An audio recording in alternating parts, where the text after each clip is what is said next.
chers internautes Sport Life 221 ñu ngi leen di nuyu di leen jaajëfal di rafetlu seen teewaay fii ci biir Sport Life 221 fas yéene ànd ak yéen saa su nekk rek waxtaanee lépp luy jëm si wàllum football l'actualité du monde du football donc comme ni ñu tàmm di ko defee rek dañ koy doore ni ak la une des journaux sportifs ñëw tamit sur les résultats de la Ligue des champions donc Sport Life 221 le temple du football donc dañuy jaare ni noonu rek dem ci li nga xamante ne moom mooy la une des journaux point actu sport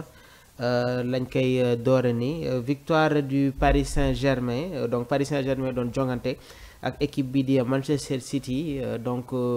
bi ñu ñëwee ci deuxième mi-temps bi Manchester City dafa mëne Paris Saint-Germain sur le score de 2-0 waaye gis nañu benn remontada bi nga xamante ne Paris Saint-Germain def nañ ko pour s'imposer sur cette rencontre au Parc des Princes sur le score de 4-2 donc Ousmane Dembélé tamit jotul woon départ ci bile match waaye gis nañ ne que bi mu duggee à la deuxième mi-temps Paris Saint-Germain jëlaat na beneen forme donc des joueurs aussi comme ki nga xamante ne mooy Joao Neves Gonzalo Ramos Barcola nekk nañu tamit des buteurs dans cette rencontre mercato Sadio Mané balaye les rumeurs de départ donc je reste engagé avec Al Nasser Sadio Mané nag jotoon nañ ko évoqué fële nga xamante ne moom mooy en championnat Espagne waaye tamit championnat italien am na ay club yi nga xamante ne bëggoon nañu attirer les services de l'international sénégalais le Niancho waaye nee na day continuer à jouer au sein d'Al Nassr Tribune Sport la ñuy dem Tribune Sport ñoom seen xët bu njëkk ñi ngi tamit ñëw sur la victoire du Paris Saint-Germain une première historique pour le Paris Saint-Germain en Ligue des Champions avec leur victoire éclatante face à Manchester City Ligue des Champions 18 qualifiés sur 24 donc après le 7e et avant-dernière journée jot nañu xam en effet 18 des 24 qualifiés pour le tour à élimination directe donc toutes les équipes yi nga xamante ne comptabilisé nañu 12 points ñoom jot nañu assuré de finir dans le top 24 c'est donc le cas de 3 clubs français l'aventure européenne continue pour l'AS Monaco le LOSC ak le Stade Brestois les Monégasques 10e au classement général devront l'emporter à San Siro face à l'Inter de Milan pour finir dans les 8 premiers alors que les Dogs en 12e position avec le même nombre de points ont plus de chances de se hisser directement en 8e de finale en recevant équipe bi di Feyenoord de Rotterdam Pape Matar Sarr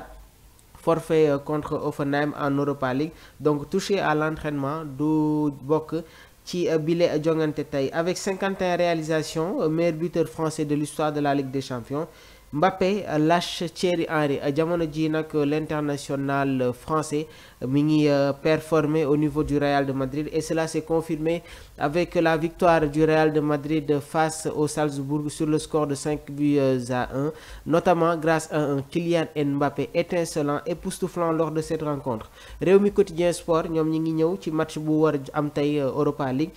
Tottenham war a jongante ak Hoffenheim waaye Pape Matar Sarr moom dafa forfait ci bile rencontre David Moyes moom mi ngi encensé Iliman Ndiaye moom itamit jamono ji di football fële nga xamante ne moom mooy sa championnat Angleterre ci Everton David Moyes yëkkati ay kaddu sur l'international sénégalais nee na il nous réserve beaucoup plus de surprises suñu jugee foofu ñu dem sur le journal record ñi ngi ñëw ci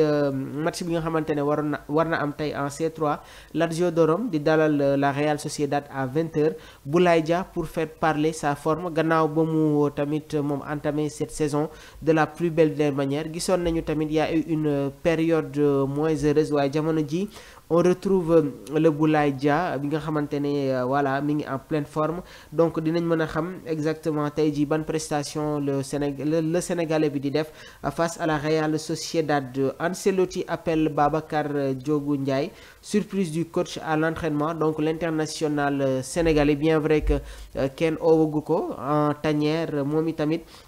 gis nañ ne que c'est un excellent joueur loolu waral Ancelotti woo ko ci entraînement de l'équipe A du Real de Madrid suñu jugee foofu ñu dem ci journal le Marca ñi ngi ñëw sur la victoire étincelante du Real de Madrid face au Salzbourg 5-1 Rodrigo Vinicius Junior ak Kylian Mbappé mu nekk tamit voilà Las Cuentas son goles maanaam ñoom ñoo nekk les buteurs dans cette rencontre le récital de Jude Bellingham grâce à ses passe décisive waaye tamit gis nañu ki nga xamante ne moom mooy Rodrigo mi ngi faire parler son talent, un joueur avec une palette technique au-dessus de la moyenne, donc une victoire bi nga xamante ne jamono ji ñi ngi koy waxtaanee dans le championnat espagnol. Donc suñ jugee foofu tamit dans le championnat espagnol waaye tamit une victoire qui fait du bien, loolu tax les acteurs du monde du football ñoom jot nañu rafetlu la prestation du Real de Madrid dans cette tournée européenne. On continue avec les résultats d'hier.